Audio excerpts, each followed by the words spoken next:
നമസ്കാരം. എല്ലാവർക്കും ഈശ്വരാനുഗ്രഹം കിട്ടട്ടെ എന്ന് പ്രാർത്ഥിച്ചുകൊണ്ട് എല്ലാവരെയും ഞാൻ ഈ വീഡിയോയിലേക്ക് സ്വാഗതം ചെയ്യുന്നു. ഞാൻ ഇന്ന് പറയുന്ന മകൻ നക്ഷത്രക്കാരുടെ മലയാള പുതുവർഷ സമ്പൂർണ്ണ നക്ഷത്ര ഫലമാണ് ഞാൻ പറയുന്നത്. മകൻ നക്ഷത്രം, അതായത് കൊല്ലവർഷം, മലയാള വർഷം 1202 മലയാള പുതുവർഷ സമ്പൂർണ്ണ നക്ഷത്ര ഫലം. അത് മകൻ നക്ഷത്രക്കാരുടെ ഫലം. ഈ മകൻ നക്ഷത്രക്കാർ ഏത് രാശിയിലാണ് വരുന്നത്? അത് ചിങ്ങൻ രാശിയിലാണ് മകൻ നക്ഷത്രക്കാർ വരുന്നത്. മകം, പൂരം, ഉത്രം, കാല്, ഇത് ചിങ്ങൻ രാശിയിൽ വരുന്ന നക്ഷത്രങ്ങളാണ്. അപ്പൊ അതിൽ ചിങ്ങൻ രാശിയിലാണ് ഈ മകൻ നക്ഷത്രക്കാർ വരുന്നത്. ഇവരെ സംബന്ധിച്ച് ഈ മകൻ നക്ഷത്രക്കാർക്ക് അഷ്ടമശനി ദോഷവുമുള്ള ഒരു സമയമാണ്. കാരണം ഈ മകൻ നക്ഷത്രത്തിന്റെ 8ാമത്തെ രാശിയിൽ 8ാം ഭാവത്തിൽ ആണ് ശനി. അതായത് ഈ ചിങ്ങക്കൂറിന്റെ മകൻ നക്ഷത്രം നിൽക്കുന്ന ചിങ്ങക്കൂറിന്റെ 8ാമത്തെ, അതായത് 8 എന്ന് പറഞ്ഞാൽ അഷ്ടമത്തിൽ, അഷ്ടമം എന്ന് പറഞ്ഞാൽ അത് ഇതാണ് മീനൻ രാശിയാണ്. അപ്പൊ മീനൻ രാശിയിലാണ് ശനി നിൽക്കുന്നത്.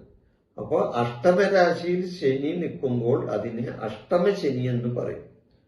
അപ്പൊ ഇവർക്ക് ഈ വർഷം അഷ്ടമശനിയുടെ സമയവും കൂടിയാണ്.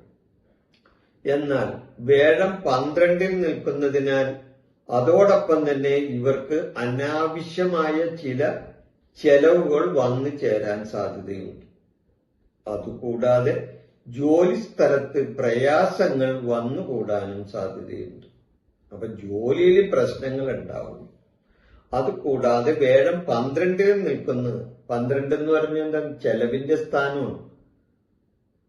12 ചെലവിന്റെ സ്ഥാനമാണ്. അതുമാത്രമല്ല, അത് പാപത്തിന്റെ സ്ഥാനവും കൂടിയാണ്, മോക്ഷത്തിന്റെ സ്ഥാനവും കൂടിയാണ് 12. അപ്പൊ വേഴം 12ൽ നിൽക്കുന്നതിന് അനാവശ്യമായ ചെലവുകളും അതുകൂടാതെ ജോലി സ്ഥലത്ത് മനപ്രയാസങ്ങളും ബുദ്ധിമുട്ടുകളും തടസ്സങ്ങളും ഇവർക്ക് വന്നു ചേരാവുന്ന ഒരു വർഷവും കൂടിയാണ് ഇവരെ സംബന്ധിച്ച്.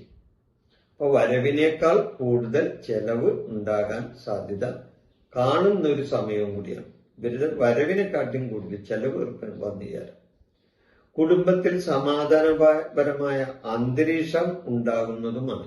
എന്നാൽ ഇവർക്ക് കുടുംബ സംബന്ധമായി നോക്കുമ്പോൾ അവിടെ സമാധാനപരമായ ഒരു അന്തരീക്ഷം ഉണ്ടാവുകയും ചെയ്യും. അഷ്ടമശനി ആയതിനാൽ അസുഖങ്ങളും വാഹനയാത്രയും ഇവർ ശ്രദ്ധിക്കേണ്ട ഒരു സമയമാണ്. അതായത് അഷ്ടമശനിയാണ് ഇവരെ സംബന്ധിച്ച്. ഞാൻ നേരത്തെ പറഞ്ഞല്ലോ, അഷ്ടമശനിയായതിന്റെ പേരിൽ ഇവര് ശാരീരികമായ ചില അസ്വസ്ഥതകൾ, രോഗങ്ങൾ, മനക്ലേശങ്ങൾ ഇതെല്ലാം ഇവർക്ക് ഉണ്ടാകാവുന്നതാണ്. അതുകൂടാതെ വാഹനയാത്രയും ഇവർ ശ്രദ്ധിക്കേണ്ട ഒരു വിഷയമാണ്. വാഹനയാത്ര ചെയ്യുമ്പോൾ അവിടെ അപകടങ്ങൾ ഉണ്ടാകാതെ ശ്രദ്ധിക്കുകയും വേണം. വിദ്യാർത്ഥികൾക്ക് നേട്ടങ്ങൾ ഉണ്ടാകാൻ വേണ്ടി അവർ അലസത വെടിഞ്ഞ് കഠിനാധ്വാനം ചെയ്യുകയും വേണം. അവർ കഠിനാധ്വാനം ചെയ്താൽ, വിദ്യാർത്ഥികളെ സംബന്ധിച്ച് അവർ കഠിനാധ്വാനം ചെയ്താൽ അവർക്ക് അതിന്റെ നല്ല ഫലം കിട്ടും. എന്നാൽ ഇവർ അലസന്മാരായി നിന്നാൽ ഇവർക്ക് പല കാര്യങ്ങളിലും ദോഷങ്ങളാ വന്ന് സംഭവിക്കുകയുള്ളൂ. പരീക്ഷകളിൽ ഉയർന്ന മാർക്ക് ലഭിക്കാത്ത അവസ്ഥയൊക്കെ ഉണ്ടാകും. അപ്പൊ അലസത ഇവരെ പിന്നോക്കം കൊണ്ടുപോകും. അപ്പൊ അതുകൊണ്ട് വിദ്യാർത്ഥികൾ അവര് നേട്ടങ്ങൾ ഉണ്ടാകാൻ വേണ്ടി അവർ അലസത വെടിഞ്ഞ് കഠിന പ്രയത്നം ചെയ്ത് പഠിക്കണം. എന്നാലും മാത്രമേ ഇവർക്ക് ഗുണാനുഭവങ്ങൾ ഉണ്ടാവുകയുള്ളൂ. വീട്ടിൽ മംഗളകരമായ കാര്യങ്ങൾ നടക്കാനിടവരും. ഇങ്ങനെയൊക്കെയാണെങ്കിലും വീട്ടില് മംഗളകരമായ കാര്യങ്ങൾ നടക്കാൻ അവസരങ്ങൾ ഈ വർഷം വന്നു ചേരുന്നതാണ്.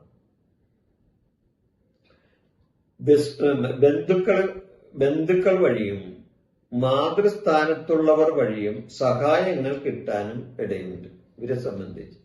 അതായത് ഈ മകൻ നക്ഷത്രക്കാരെ സംബന്ധിച്ച് വീട്ടിൽ മംഗളകരമായ കാര്യങ്ങൾ നടക്കും. അതുകൂടാതെ ബന്ധുക്കൾ വഴിയും മാതൃസ്ഥാനത്തുള്ളവർ വഴി, അതായത് അമ്മ വഴിയും ഒക്കെ ഉള്ളവർ വഴിയും സഹായങ്ങൾ കിട്ടാൻ സാധ്യത കാണുന്ന സമയമാണ്. സുഹൃത്തുക്കളിൽ നിന്നും സഹായം കിട്ടും. ഇനി അമ്മ വഴികൾ മാത്രമല്ല, സുഹൃത്തുക്കളിൽ നിന്നും ഇവർക്ക് സഹായങ്ങൾ കിട്ടുന്ന സമയമാണ്.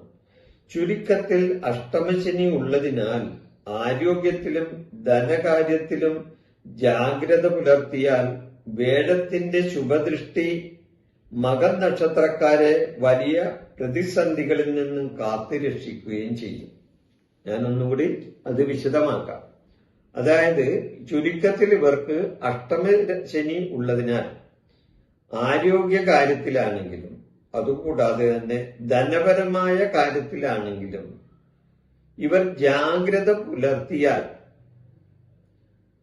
വേഴത്തിന്റെ ശുഭദൃഷ്ടിയും മകം നക്ഷത്രക്കാരെ വലിയ പ്രതിസന്ധികളിൽ നിന്ന് കാത്തുരക്ഷിക്കുകയും ചെയ്യും. അങ്ങനെ ഒരു ഗുണം ഇവരെ സംബന്ധിച്ച് ഉണ്ട്. അപ്പൊ തീർച്ചയായിട്ടും ഇവർക്ക് ഗുണവുമുണ്ട്. ഫസ്റ്റിലെ ആദ്യം ഇവർക്ക് കുറച്ച് ദോഷാനുഭവങ്ങളാണെങ്കിലും പിന്നീട് ഇവർക്ക് ഗുണം കിട്ടുന്ന ഒരു വർഷമായി ഈ 1202 പുതുവർഷ ഫലം അങ്ങനെ വന്ന് സംഭവിക്കും.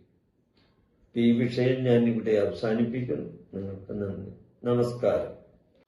എൻ്റെ ഈ ജ്യോതിഷ പ്രോഗ്രാം നിങ്ങൾക്ക് ഇഷ്ടപ്പെട്ടാൽ ഇത് സബ്സ്ക്രൈബ് ചെയ്യാനും ലൈക്ക് ചെയ്യാനും ബെൽ ബട്ടൺ അമർത്താനും മറക്കരുത്.